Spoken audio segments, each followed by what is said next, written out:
नमस्कार दोस्तों, आशा करता हूँ आप सब बिल्कुल स्वस्थ होंगे। तो चलिए आज हम आर्यभट्ट जी के बारे में जानते हैं। आचार्य आर्यभट्ट आर्यभट्टा भारतीय गणितज्ञ, खगोलज्ञ और वैज्ञानिक थे, जिनका योगदान भारतीय और विश्व विज्ञान की धारा में अत्यधिक महत्वपूर्ण है। उनका जीवन और कार्य भारतीय गणित और खगोल शास्त्र के इतिहास में मील का पत्थर माना जाता है। उनका जन्म 476 ईस्वी में आश्विन मास के शुक्ल पक्ष की द्वादशी तिथि को कुमारग्राम, वर्तमान बंगाल में हुआ था। हालांकि कुछ विद्वानों का मानना है कि उनका जन्म बिहार के पाटलिपुत्र, अब पटना में हुआ था।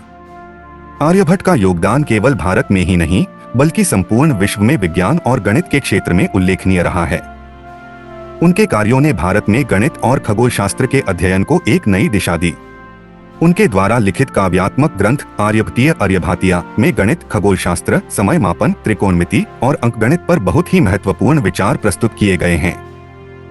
उनके जीवन की कहानी, उनके कार्य और उनके योगदान को समझना न केवल भारतीय इतिहास बल्कि वैश्विक विज्ञान की दृष्टि से भी महत्वपूर्ण है। प्रारंभिक जीवन और शिक्षा। आर्यभट्ट के प्रारंभिक जीवन के बारे में बहुत कम जानकारी उपलब्ध है, लेकिन यह माना जाता है कि वे कुमारग्राम या पाटलिपुत्र में एक ब्राह्मण परिवार में पैदा हुए थे। उनकी प्रारंभिक शिक्षा और संस्कार संस्कृत में हुई थी। आर्यभट्ट का वैज्ञानिक दृष्टिकोण बचपन से ही तीव्र था। उन्होंने बचपन में ही गणित और खगोल शास्त्र में गहरी रुचि विकसित की थी। कहा जाता है कि उन्होंने अपनी शिक्षा के प्रारंभिक वर्षों को काशी, वाराणसी में बिताया और बाद में नालंदा विश्वविद्यालय में शिक्षा प्राप्त की। नालंदा विश्वविद्यालय उस समय का एक प्रमुख केंद्र था, जहां महान गणितज्ञ और विद्वान आते थे। यहां उनके वैज्ञानिक दृष्टिकोण का और अधिक विकास हुआ और वे गणित और खगोल शास्त्र में नए विचारों के साथ उभरे। आर्यभटीय का लेखन। आर्यभट्ट का सबसे प्रसिद्ध कार्य आर्यभटीय है, जिसे उन्होंने 23 वर्ष की आयु में लिखा था। यह ग्रंथ 4 भागों में विभाजित है। आध्यात्मिका, इसमें गणित, खगोल शास्त्र और शास्त्रों के सिद्धांतों का विवेचन किया गया है। गणित, इसमें अंकगणित, त्रिकोणमिति और साइन की परिभाषा दी गई है। साथ ही इसमें वे गुणांक और उनके गुणाभाग के सिद्धांत भी बताते हैं। भूगोला, इसमें पृथ्वी और आकाश के बारे में चर्चा की गई है। यह खगोल शास्त्र से जुड़ी समस्याओं को हल करने की दिशा में एक महत्वपूर्ण कदम था। तार्किका, इसमें वे तर्क और विश्लेषण की विभिन्न विधियों को समझाते हैं। आर्यभटीय का महत्व इसलिए है क्योंकि इसमें उस समय के कई वैज्ञानिक तथ्यों और परिकल्पनाओं को प्रस्तुत किया गया था, जो आज भी गणित और खगोल शास्त्र के मूल सिद्धांतों के रूप में माने जाते हैं। आर्यभट्ट ने इस ग्रंथ में त्रिकोणमिति, ग्रहों की गति, पृथ्वी के घूर्णन और सौरमंडल की संरचना के बारे में महत्वपूर्ण विचार व्यक्त किए। गणित में योगदान। आर्यभट्ट का गणितीय योगदान विशेष रूप से उल्लेखनीय है। उन्होंने कई गणितीय समस्याओं का हल निकाला और अनेक नए सिद्धांतों का विकास किया। उनके योगदान में प्रमुख बिंदु निम्नलिखित हैं। शून्य का उपयोग। आर्यभट्ट ने शून्य के महत्व को पहचाना और इसका उपयोग गणना में किया। उनके द्वारा प्रस्तावित शून्य का विचार बाद में भारतीय अंकगणित में महत्वपूर्ण स्थान प्राप्त हुआ। त्रिकोणमिति के सिद्धांतों पर उनका गहरा कार्य था। उन्होंने सबसे पहले साइन और कोसाइन के त्रिकोणमितीय अनुपातों का प्रयोग किया, जो बाद में पद्धतियों के रूप में स्थापित हुए। गणना में दशमलव प्रणाली। आर्यभट्ट ने दशमलव प्रणाली के आधार पर गणना की।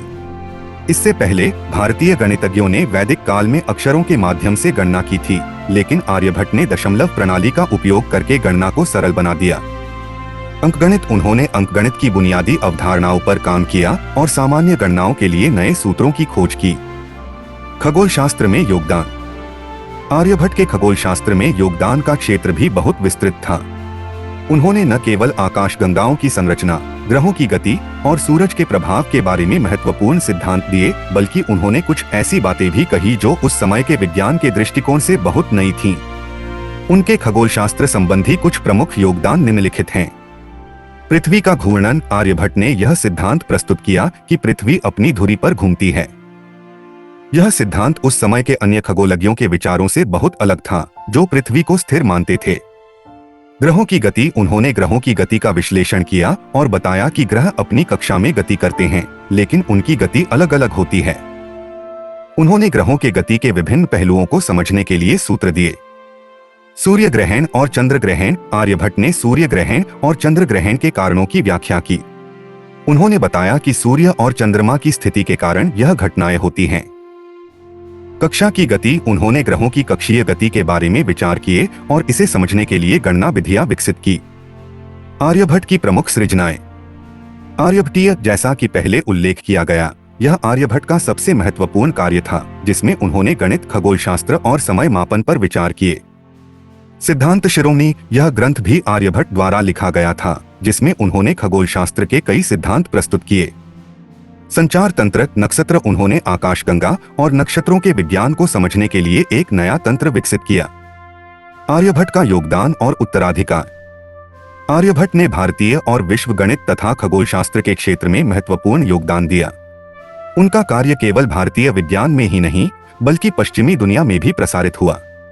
उनके द्वारा बताए गए सिद्धांत और सूत्र पश्चिमी वैज्ञानिकों द्वारा भी अपनाए गए और उनकी खोजों का आधार बना।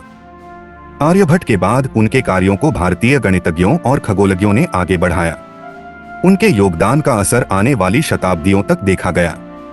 उनके कार्यों का अनुकरण और सुधार करने वाले प्रमुख भारतीय विद्वान जैसे भास्कराचार्य, वराहमिहिर और ब्रह्मगुप्त थे। निष्कर्ष।